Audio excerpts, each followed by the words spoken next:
In 1981, inside a Torrance, California courtroom, prosecutors presented evidence so visceral it caused seasoned attorneys to weep and forced an investigator to flee the room in tears. The catalyst was a 17-minute audio cassette recording. It documented a violent assault in real time, and the audio remained so severe that the FBI Academy still uses it to train and desensitize agents to the reality of torture. The men who pressed record that night were Lawrence Bittaker and Roy Norris, the architects of a 5-month murder spree that earned them the nickname the Toolbox Killers. Understanding the nature of that recording requires tracing the origins of their partnership and examining how two highly disturbed individuals found each other in the California penal system. This matrix charts intelligence scores against psychopathic traits. Here in the upper quadrant is Lawrence Bittaker. With an IQ of 138, he was highly intelligent, but clinical psychiatrists diagnosed him as a borderline psychopath with a record of manipulation and sudden violent impulses. Roy Norris provided the missing half of the dynamic. Norris had average intelligence and a history of severe childhood abuse that manifested into sexually violent offenses. His submissive sadism complemented Bittaker's dominant psychopathy, creating a devastating psychological synergy. They met here, at the California Men's Colony in 1978. While serving their respective sentences, they forged a pact. Upon release, they would capture and kill one teenage girl for every year of adolescence, from 13 to 19. The prison environment incubated their individual pathologies. They entered the system as solitary offenders and paroled as a unified, highly organized lethal unit. By early 1979, the two men were free and back in Southern California. They began cruising populated coastal areas like Hermosa Beach to scout potential targets along the Pacific Coast Highway. For their mobile abduction chamber, Bittaker purchased a silver GMC cargo van. The windowless design ensured that once a victim was pulled through the sliding side doors, they were completely isolated from the outside world. Their preparation was methodical.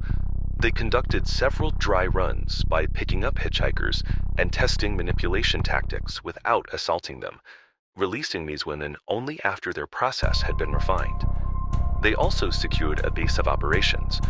Bittaker used a crowbar to break into a restricted fire road in the San Gabriel Mountains, replacing the government walk with his own to ensure they had total privacy for their crimes.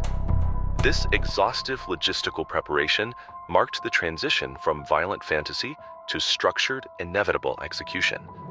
This timeline maps their activity between June and October of 1979. Over these 5 months, they abducted 5 young women: Lucinda Schaefer, Andrea Hall, Jacqueline Lamp, Jackie Gilliam, and Shirley Ledford. The Toolbox moniker comes from their reliance on common household implements. They used pliers, screwdrivers, sledgehammers, and ice picks to inflict the unimaginable pain documented in their records. As the spree progressed, they began memorializing their control. They photographed their victims and recorded audio tapes, creating a permanent archive of their dominance. Their use of ordinary tools and mobile crime scenes demonstrated a highly organized typology. They left minimal forensic traces, operating as a professionalized unit of predators. Their partnership eventually unraveled due to Norris's ego. Seeking validation, he began bragging about the murders to a former prison associate named Joseph Jackson. Jackson's tip to the police triggered an immediate surveillance operation focused heavily on Roy Norris. Detectives arrested Norris for a parole violation, which gave them the legal authority to seize the GMC van. Inside, they discovered the photographs, the tools, and the horrific audio recordings. Their meticulous logistical planning was ultimately undone by the inherent psychological instability of the perpetrators. Their own egos led police directly to the evidence. Once in custody, their partnership dissolved into self-preservation. Roy Norris accepted a plea deal, agreeing to testify against his partner in exchange for a sentence of 45 years to life. During his trial, Bittaker showed a complete lack of remorse.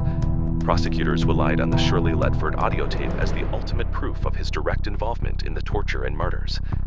The jury returned 26 guilty verdicts. On March 22, 1981, Bittaker was sentenced to death.